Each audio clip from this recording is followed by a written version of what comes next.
இயேசு கிறிஸ்துவின் நாமத்தில் உங்கள் அனைவருக்கும் என் அன்பின் வாழ்த்துக்கள். வாங்க ஆதியாகமம் 33ஆம் அதிகாரத்தை வாசிக்கலாமா? யாக்கோபு தன் கண்களை ஏறெடுத்து, இதோ ஏசாவும் அவனோடே கூட 400 மனிதரும் வருகிறதைக் கண்டு, பிள்ளைகளை லேயாளிடத்திலும் ராகேலிடத்திலும் 2 பணிவிடைக்காரிகளிடத்திலும் வெவ்வேறாக பிரித்து வைத்து, பணிவிடைக்காரிகளையும் அவர்கள் பிள்ளைகளையும் முதலிலும், லேயாளையும் அவள் பிள்ளைகளை இடையிலும், ராகேலையும் யோசேப்பையும் கடையிலும் நிறுத்தி, தான் அவர்களுக்கு முன்னாக நடந்து போய் 7 விசை தரை மட்டும் குனிந்து வணங்கி தன் சகோதரன் கிட்ட சேர்ந்தான். அப்பொழுது ஈசா எதிர்கொண்டு ஓடி வந்து அவனை தழுவி அவன் கழுத்தை கட்டிக்கொண்டு அவனை முத்தம் செய்தான். இருவரும் அழுதார்கள். அவன் தன் கண்களை ஏறெடுத்து ஸ்திரீகளையும் பிள்ளைகளையும் கண்டு, உன்னோடு இருக்கிற இவர்கள் யார் என்றான்.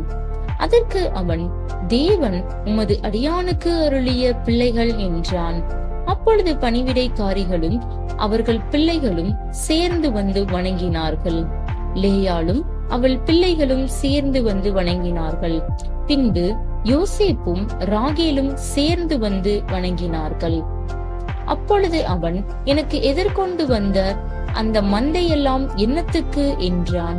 அதற்கு அவன், என் ஆண்டவனுடைய கண்களில் எனக்கு தயவு கிடைக்கிறதற்கு என்றான். அதற்கு ஈசா, என் சகோதரனே, எனக்கு போதுமானது உண்டு, உன்னுடையது உனக்கு இருக்கட்டும் என்றான்.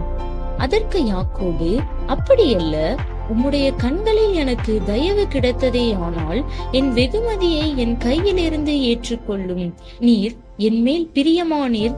நான் உம்முடைய முகத்தை கண்டது தேவனுடைய முகத்தை கண்டது போல இருக்கிறது. தேவன் எனக்கு அனுக்கிரகம் செய்திருக்கிறார். வேண்டியதெல்லாம் எனக்கு உண்டு. ஆகையால் உமக்கு கொண்டு வரப்பட்ட என் காணிக்கையை ஏற்றுக்கொள்ளும் என்று சொல்லி அவனை வருந்தி கேட்டுக்கொண்டான். அப்பொழுது அவன் அதை ஏற்றுக்கொண்டான். பின்பு அவன், நாம் புறப்பட்டு போவோம், வா, நான் உனக்கு முன் நடப்பேன் என்றான்.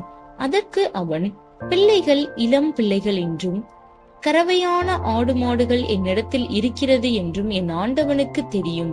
அவைகளை ஒரு நாளாவது துரிதமாய் ஓட்டினால் மந்தையெல்லாம் மாண்டு போம். என் ஆண்டவனாகிய நீர் உமது அடியானுக்கு முன்னே போம். நான் சேயீருக்கு என் ஆண்டவனிடத்தில் வருமளவும் எனக்கு முன் நடக்கிற மந்தைகளின் கால்நடைக்கும் பிள்ளைகளின் கால்நடைக்கும் தக்கதாக மெதுவாய் அவைகளை நடத்தி கொண்டு வருகிறேன் என்றான்.